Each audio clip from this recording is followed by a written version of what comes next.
tiga hal mendasar yang harus dipahami sebelum kita bercocok tanam. Kalau tanamannya pengen tidak ada masalah.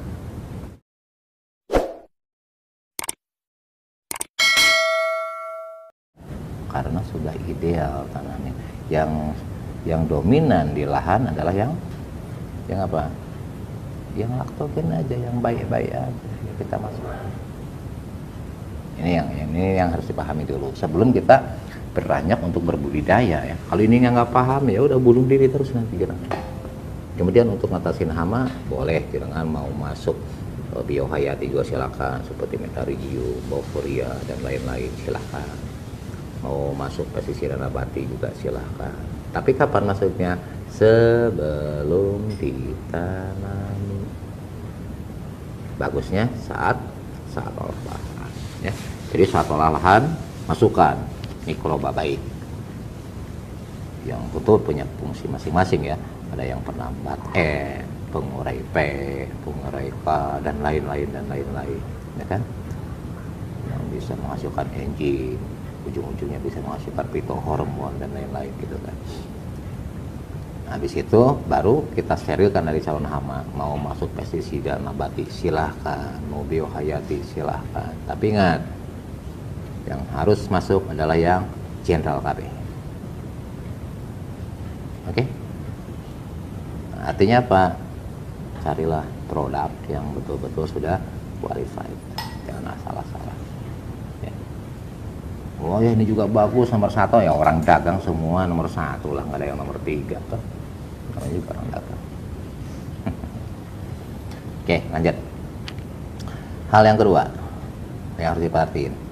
Tadi kita menciptakan dulu ekosistem yang pas. Dengan cara apa? Memasukkan mikroba laktogen ke lahan.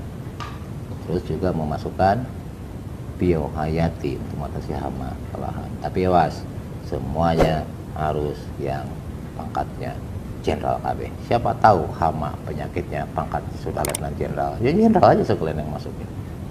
Biar bisa ngatasin. Paham ya? Oke, lanjut. Yang kedua. Nah, kedua yang harus dipahami apa? Jenengan harus masuk yang bisa menambat apa coba? Air. Salah satunya bisa dengan mikorrhiza, boleh pun hal yang lain ya. Nah, gini sekarang kita kan di Indonesia kan, apalagi yang bercocok tanamnya misalkan nggak ada pengairan, nggak ada apa minimal pangkatnya 10 pangkat 12 kan udah ya, di atas 10 pangkat 12 ya, pangkat 12, 13, 14 sampai pangkat 18 itu baru bagus ya, udah kapan. Nah sekarang gini, ketika misalkan kita nanam di lahan yang pengairannya nggak bisa rutin, nggak ada saluran air yang normal, maka kita mau nggak mau harus memasukkan agen hayati yang bisa menambat air, salah satunya adalah mikorrhiza gitu ya. Bisa paham ya? Oke, nah baru yang ketiga apa? Harus diperhatikan keasaman tanah. Kenapa? Karena gini, banyak sekali di lapangan teman-teman petani bilang, ya kita udah jor-joran masuk pupuk sampai sekian kintal, tapi tetap hasilnya jelek-jelek juga, tanamannya enggak. Nah ini yang harus dipahami. Gini, tanaman itu kan kalau kita pupuknya masuk ke tanah atau ke lahan, maka akan diserap melalui ujung akar, ya.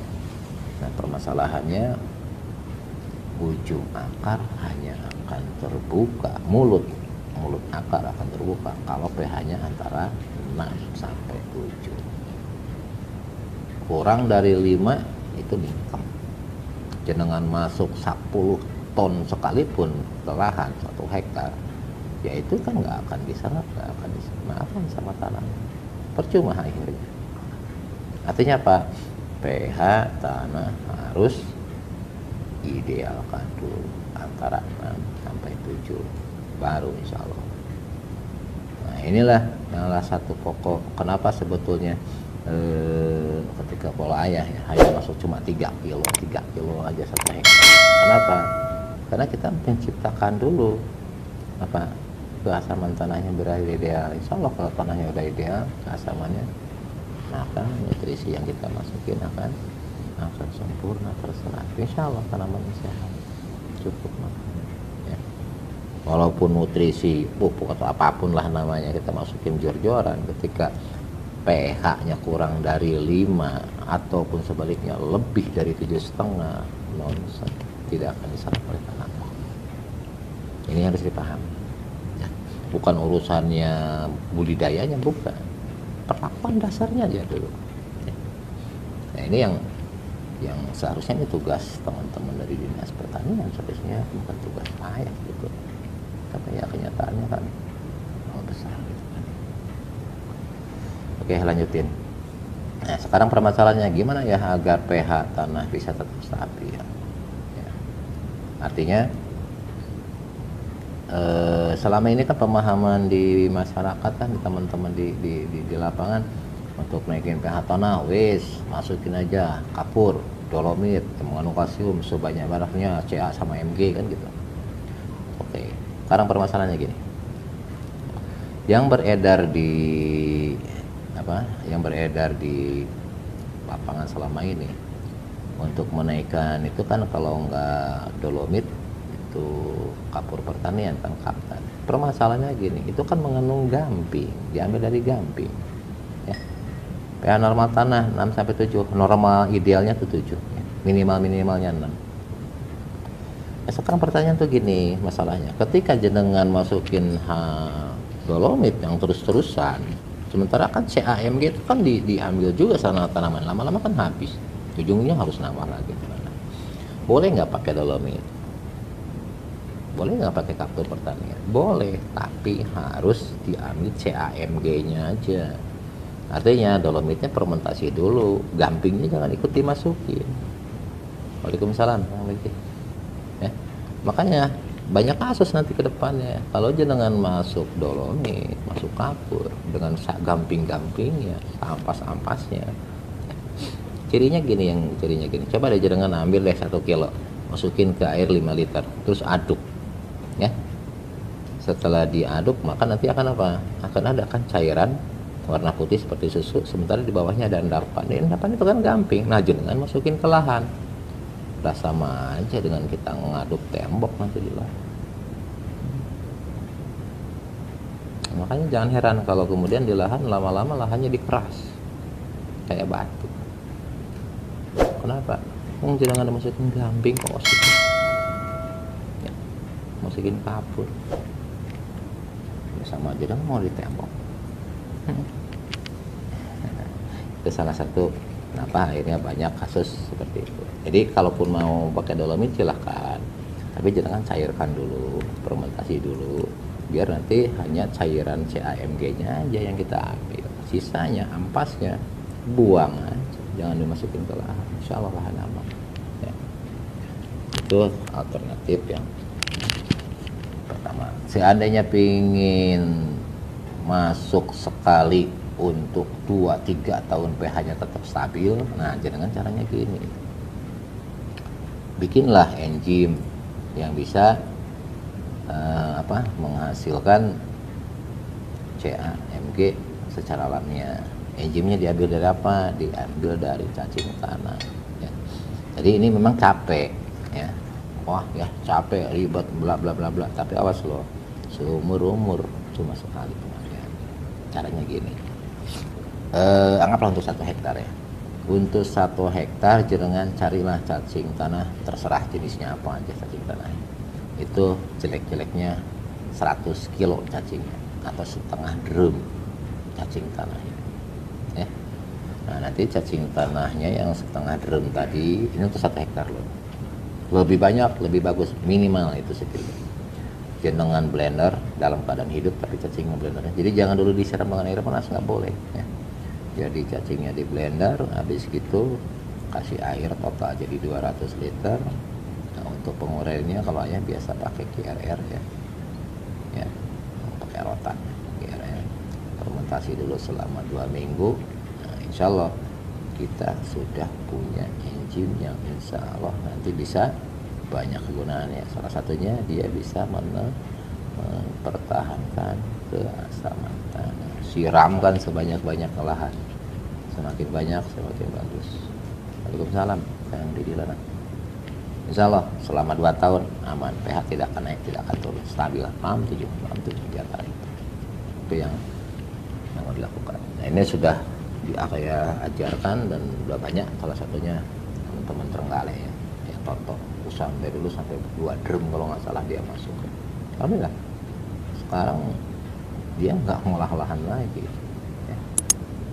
Istilah dia lahan janda lah, nanam selesai cabut, nanam lagi cabut, cuma tinggal nutrisi gitu. Hasilnya luar biasa, tanamannya sehat terus. Dia nanam melon, nanam butternut, nanam cabai, sehat semuanya. Oke, lanjutin. Ini hal yang ketiga, apa? Keasaman tanah. Mau pakai dolomit silakan. Fermentasinya selama 1 minggu ya dolomitnya. Caranya gini kalau untuk dolomit.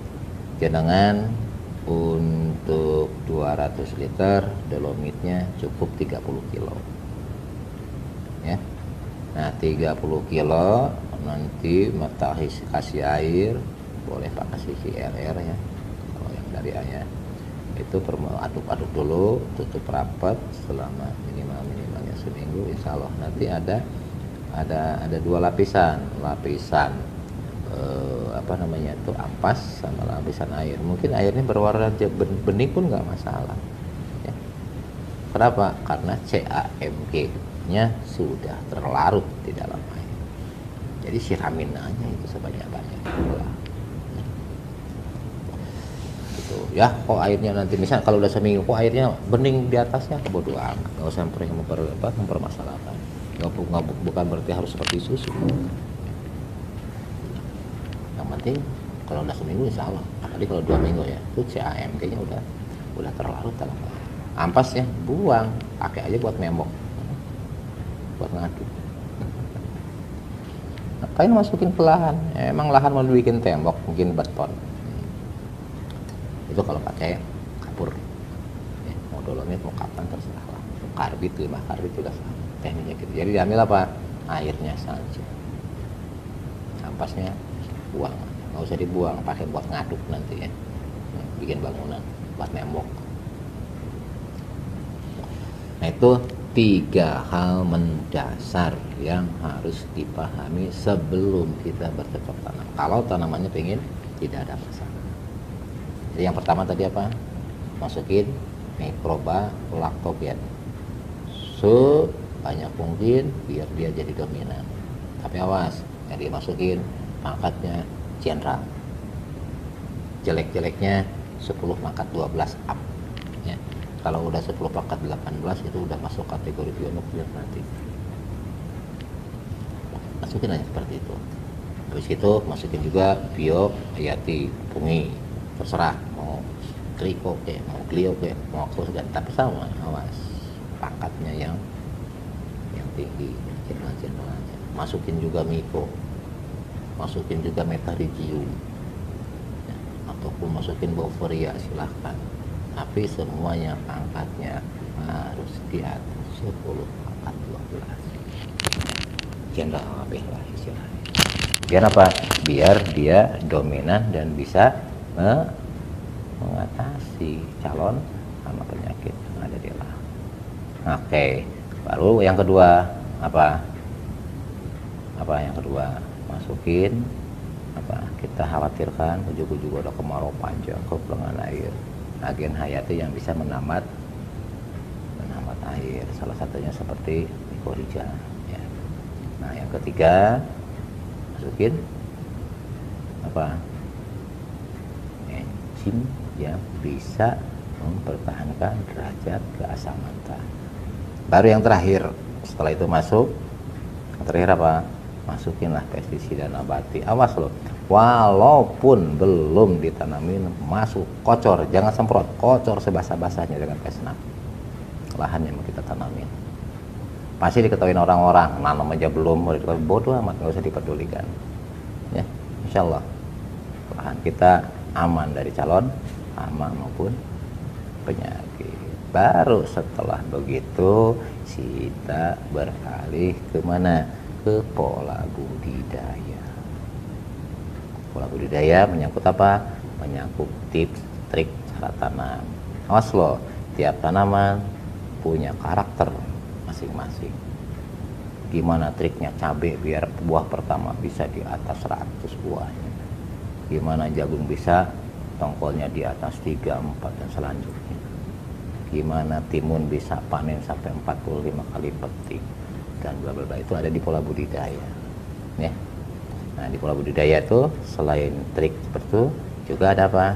Persiapan nutrisi baik untuk masa vegetatif maupun masa generatif. Jadi kalau jenengan nanya budidaya tok, cara bikin pupuk tok atau nutrisi aja tanpa paham ilmu dasar yang tadi, jujur masalah, masih banyak masalah. Oke deh, itu aja dulu dari ayah untuk pola budidaya. Insya Allah besok ya bahas.